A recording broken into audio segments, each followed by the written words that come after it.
Here's the historic geography of Georgia explained in less than 5 minutes. Are you ready? Here we go. Georgia is a major state located in the southern United States, bordered by Florida, Alabama, Tennessee, North Carolina, South Carolina, and the Atlantic Ocean. It's the 24th largest state by area, right about in the middle and right about twice the size of the country that shares its name. Even though it doesn't look this way on a map, Georgia has a larger land area than all of the states that it borders, including Florida and North Carolina. It's the second most populous state in the southeastern United States after Florida and is the 8th most populous in the country as a whole, with more people than North Carolina but fewer than Ohio at about 11.2 million inhabitants. Of these, about 6.3 million or 57% live in the Atlanta metropolitan area, the 8th largest metro area in the country and one of the fastest growing too. Atlanta is unique in that it is the highest elevation major city east of the Mississippi River at over 1,000 feet above sea level. Nestled in the foothills of the Appalachian Mountains, Atlanta also has the densest urban tree cover of any major U.S. city, giving it the nickname, the city in a forest.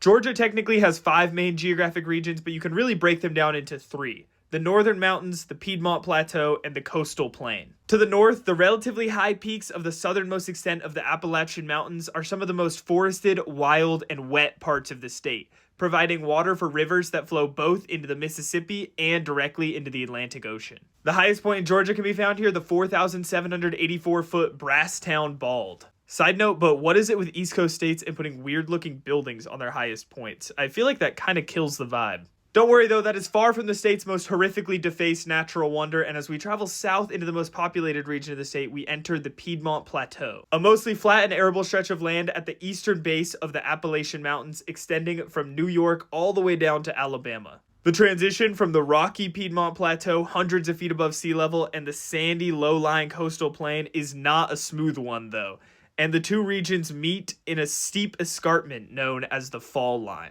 On rivers all along this line, which extends up the eastern seaboard, you can find waterfalls and rapids, which act as the headwaters of navigation for most East Coast rivers and served as a major barrier to transportation and trade in the colonial United States, causing inland port cities to be founded all along the Fall Line. During the Industrial Revolution, these cities became all the more important when the fast-moving water was used to generate power, to mill flour, cut lumber, and forge steel. To this day, the second, third, and fourth largest cities in Georgia, Columbus, Augusta, and Macon respectively, all sit on the Fall Line. For example, right in downtown Columbus, you can still see the fast-moving rapids that powered the industrial development of the region. As we travel further southeast, we enter the low-lying and swampy coastal plain, where Georgia's oldest and 5th largest city, Savannah, can be found. Sitting right at the mouth of the Savannah River, Savannah is also the 4th largest port in North America.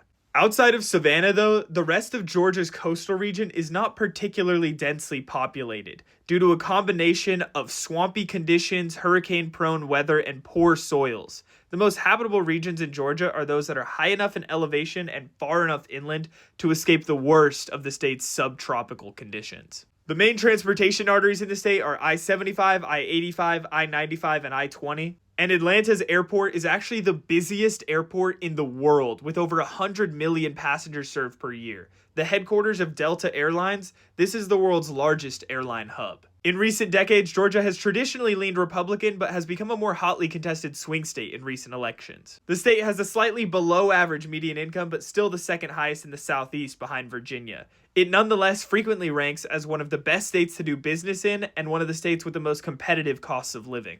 Some major industries include manufacturing, bioscience, especially at CDC headquarters in Atlanta, a growing film production industry, and timber. Georgia produces the 4th most lumber of any state.